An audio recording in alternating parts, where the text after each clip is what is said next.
할렐루야. 이른 새벽부터 기도의 자리로 나오신 여러분 모두를 환영하고 축복합니다. 오늘은 요한계시록 19장의 말씀을 가지고 함께 은혜를 나누고자 합니다. 하나님께서 바벨론을 심판하시고 무너뜨리시는 사건 이후에 하나님은 하나님의 성도들에게 구원을 베푸십니다. 바로 그 구원의 사건은 혼인잔치, 그러니까 결혼식으로 묘사되고 있습니다. 이 결혼식의 주인공은 어린 양 대신 예수님과 그를 끝까지 믿고 그 끝까지 견뎌낸 성도들입니다. 19장 1절부터 6절까지를 보면요, 여호와를 찬양하라 라는 의미의 이 할렐루야가 총 5번 나옵니다. 심지어 5절에서요, 하나님께 찬송하라 라는 표현까지 같은 말로 본다고 한다면 1절부터 6절 동안 매 구절마다 하나님을 찬양하라 오늘 본문은 선포하고 있는 것을 보게 됩니다. 이는 마치 결혼식의 주인공들을 축하하고 축복하는 노래가 끊이지 않고 기쁘고 즐거운 노래가 계속 흘러나오는 것과 마찬가지입니다. 여러분 결혼식에 많이 가보셨죠? 결혼식에 가면 어떤 노래들을 틀어놓습니까? 애곡하는 노래, 슬픈 노래, 막 애절한 발라드가 나옵니까? 아니죠. 행복한 노래, 축복하는 노래, 곧 기쁨의 노래들이 나옵니다. 오늘 어린 양 예수님과 믿음을 지킨 성도들의 그 결혼식의 배경음악이 하나님을 찬양하는 음악이라는 것이 우리에게 주는 메시지가 있다고 생각해요. 하나님을 찬양하는 것이야말로 우리에게 기쁨이라는 것을 이 혼인잔치를 통해 우리에게 가르쳐 주시기 때문입니다. 하나님이 심판하신다는 소식을 성도들은 기쁨으로 맞이할 수 있고, 하나님이 심판하신다는 소식을 성도들은 기다릴 수 있는 것이죠. 왜냐하면 성도들은 하나님을 기뻐하는 사람이기 때문입니다. 나의 뜻대로 하나님이 움직이지 않으신다 할지라도, 내가 원하는 때에 내가 생각해둔 계획들이 하나님 안에서 이루어지지 않는다 할지라도, 그럼에도 불구하고 하나님의 뜻을 사랑하는 것이 바로 성도들이기 때문입니다. 반면에요, 요한계시록 16장 우리가 이전에 봤던 본문을 보면요, 바벨론에 속한 사람들은 하나님의 심판을 비방했다고 우리는 이미 보았습니다. 왜 그렇습니까? 그들은 왜 하나님을 비방했죠? 하나님의 뜻이 내 뜻과는 다르기 때문이에요. 내 뜻과는 정반대로 하나님이 움직이시기 때문입니다. 그래서 나는 의로운데 하나님이 불의하시다고, 내가 옳고 하나님은 틀리다, 하나님이 지금 이때 이렇게 나를 심판하신 건 그르다라고 아주 교만과 아집을 보여주는 것이죠. 사랑하는 여러분, 하나님은 항상 옳으십니다. 심지어 하나님의 심판도 옳으신 거예요. 하나님이 우리를 때리시는 것도, 우리를 질책하시는 것도 옳습니다. 우리는 그 하나님의 옳으심을 인정하는 사람들이에요.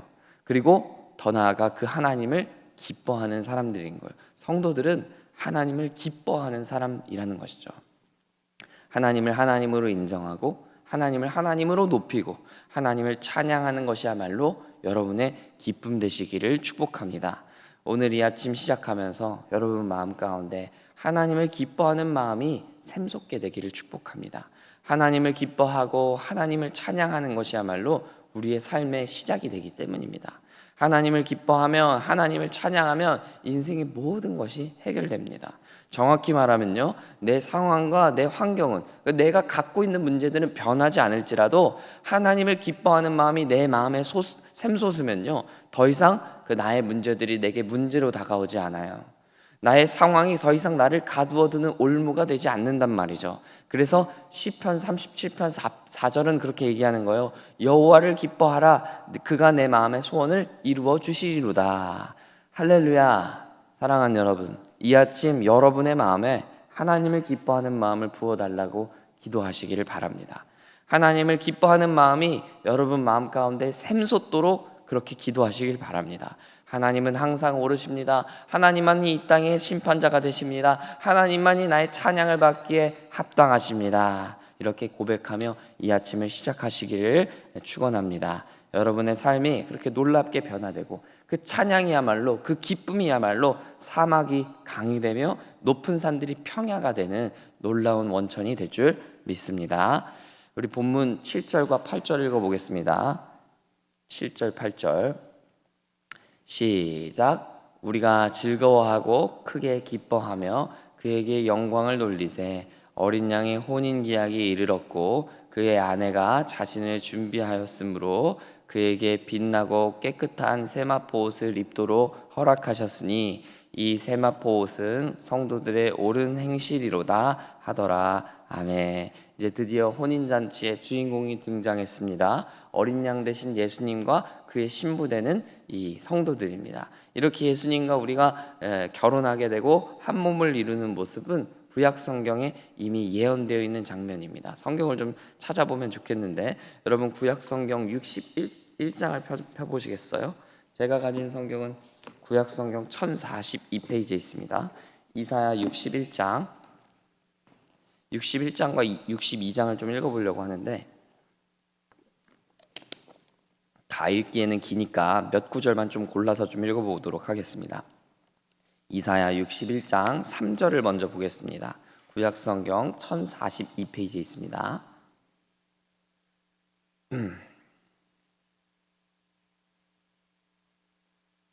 이사야 61장 3절. 우리 같이 읽기 원하는 것은 3절, 10절 그리고 62장의 4절, 5절입니다. 총 4구절 읽고 싶은데 먼저 3절 먼저 읽어보겠습니다. 61장 3절. 여러분 다 찾으신 줄 알고 우리 한 목소리 읽어볼까요? 시작. 무릇 시온에서 슬퍼하는 자에게 화관을 주어 그 죄를 대신하며 기쁨의 기름으로 그 슬픔을 대신하며 찬송의 옷으로 그 근심을 대신하고 그들이 의의 나무 곧 여호와께서 심으신 그 영광을 나타낼 자라 일컬음을 받게 하려 하심이라. 아멘. 10절도 한번 읽어보겠습니다. 61장 10절 시작. 내가 여호와로 말미암아 크게 기뻐하며 내 영혼이 나의 하나님으로 말미암아 즐거워하리니 이는 그가 구원의 옷을 내게 입히시며 공의의 겉옷을 내게 더하심이 신랑이 사모를 쓰며 신부가 자기 보석으로 단장함 같게 하셨음이라. 아멘. 우리 이어서 62장 우리 4절 5절도 함께 읽어보겠습니다. 4절 5절입니다. 시작. 다시는 너를 버림받은 자라 부르지 아니하며 다시는 내 땅을 황무지라 부르지 아니하고 오직 너를 헵시바라 하며 내 땅을 뷸라라 하리니 이는 여호와께서 너를 기뻐하실 것이며 내 땅이 결혼한 것처럼 될 것임이라. 마치 청년이 처녀와 결혼함 같이 내 아들들이 너를 취하겠고 신랑이 신부를 기뻐함 같이 내 하나님이 너를 기뻐하시리라. 아멘. 오늘 본문 요한계시록 19장의 이미지가 다 여기서 왔다는 걸 여러분 눈치채실 수 있으시죠? 슬픔을 대신하여 찬송의 옷을 입히시고 구원의 옷과 공의의 겉옷을 입히시고 또 버려진 땅이라고 불리던 우리 같은 성도들을 하나님의 신부로 삼으셔서 아름답게 단장시키시고 존귀하게 만들어 주신다. 이 이야기가 이미 요한계시록의 이사야에 또 요한계시록에 등장하는 것이죠. 오늘 본문에서 신부된 성도들은 신앙을 지켜내기 위해서 생명도 바쳤던 사람들이에요. 그러면 어떤 모습들을 갖고 있을까요? 모진 박해와 핍박과 그 고난을 견뎌낸 사람들의 모습이 어떠할까요? 이들의 옷 상태는 어떨까요? 아마도 남루하고 헤어지고 또 더럽혀지고 때로는 상처난 모습도 많지 않았을까 싶어요. 그런데 오늘 하나님은 그렇게 남루한 모습, 비참해 보이는 성도들을 혼인잔치의 주인공으로 초대하십니다. 그리고 그의 남루한 옷들을 다 벗기시고 깨끗하고 아름다운 세마포를 입히십니다. 신부로 아름답게 단장시키신다는 거예요.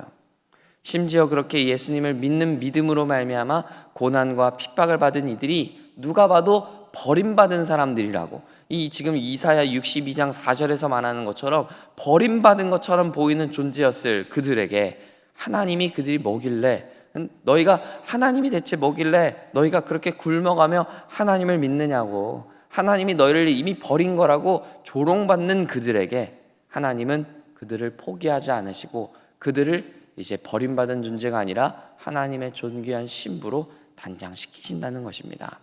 그런데 여러분, 이런 모습들을 볼 때 우리가 하나님이 우리를 결혼식의 자리로 그 혼인잔치의 주인공으로 초대하신다는 것이 어떤 의미가 있는가 우리가 새롭게 알게 되는 것이죠.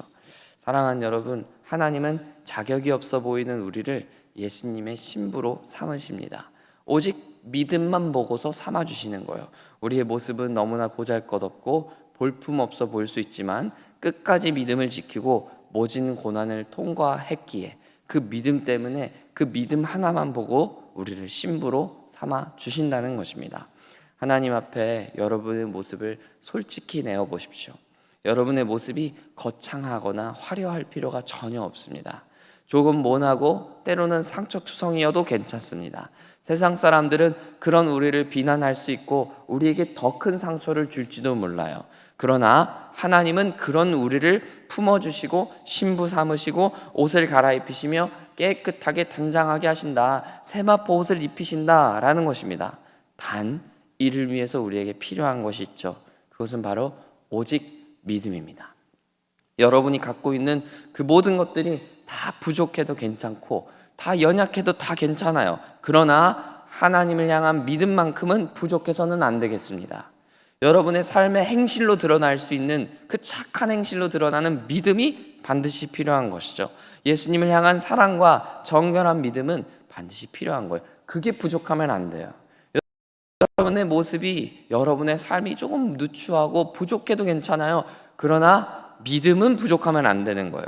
슬픔으로 가득 찬 우리에게 소망 없는 우리에게 찬송의 옷을 입히시며 구원의 옷을 입히시는 그 이유는 바로 여러분의 믿음 때문이라는 것을 기억하시기를 바랍니다. 사랑하는 여러분, 하나님을 향한 믿음으로 가득 차는 여러분의 오늘 하루 되시기를 축복합니다. 하나님이 우리에게 요구하시고 하나님이 우리에게 원하시는 것은 오직 믿음이라는 사실을 기억하는 여러분들 되시기를 소망합니다. 하나님이 진짜 어떤 분이신지, 하나님이 얼마나 위대하시며 높은 분이신지, 하나님이 정말 우리를 얼마나 신실하게 우리를 사랑하시며 또 우리를 외모로 판단하지 아니하시고 우리를 중심을 보시는지 그 하나님을 더욱더 많이 알아가는 오늘 하루 되시기를 축복합니다. 그래서 여러분 마음 가운데 하나님을 향한 사랑이 더욱더 샘솟고 하나님을 향한 기쁨이 더욱더 샘솟고 무엇보다 하나님을 향한 믿음의 그 확고한 믿음 가운데 바르게 서서 오늘 하루 정말 주님이 주시는 말씀과 주님이 주시는 그 기쁨 가운데 정말 벅찬 하루 되시는 여러분들 다 되시기를 간절히 소망하고 축복합니다. 함께 기도하겠습니다. 하나님 아버지, 우리의 삶은 너무 부족하고 연약한 부분들이 많이 있지만 그럼에도 불구하고 우리를 신부 삼으시고 우리에게 아름다운 세마포 옷을 입히시는 그 주님을 찬양합니다. 하나님 이 아침 우리가 다른 것 구할 것이 아니라 하나님의 정말 아름답고 놀라우신 그 얼굴을 보기를 원합니다. 그래서 우리가 이 아침 첫 시작을 하나님 찬양하면서 시작하고 싶고 하나님 사랑을 고백하면서 시작하기를 원하오니 하나님 우리의 마음 가운데 새 일을 행하여 주옵소서. 하나님 기뻐하고 하나님 찬양하는 것이야말로 우리의 삶의 목적되며 우리의 삶의 정말 원동력이 된다는 것을 깨닫는 이 아침 되게 하여 주시고 또한 하나님 우리의 마음에 하나님을 향한 믿음, 그 확고한 믿음이 자리 잡아서 믿음으로 살고 믿음 때문에 산다는 것이 무엇인지를 알게 되는 우리가 될 수 있도록 역사하여 주옵소서. 우리를 정말 하나님의 신부 삼으시고 우리를 깨끗하고 정결한 모습으로 단장하시는 것은 우리의 믿음 때문이라는 것을 기억하면서 우리가 하나님 바르게 믿고 확고한 믿음 가운데 살아가는 정말 새 출발하는 이 아침 될 수 있도록 우리 가운데 새 일을 행하여 주옵소서. 감사드리며 예수님 이름으로 기도합니다. 아멘.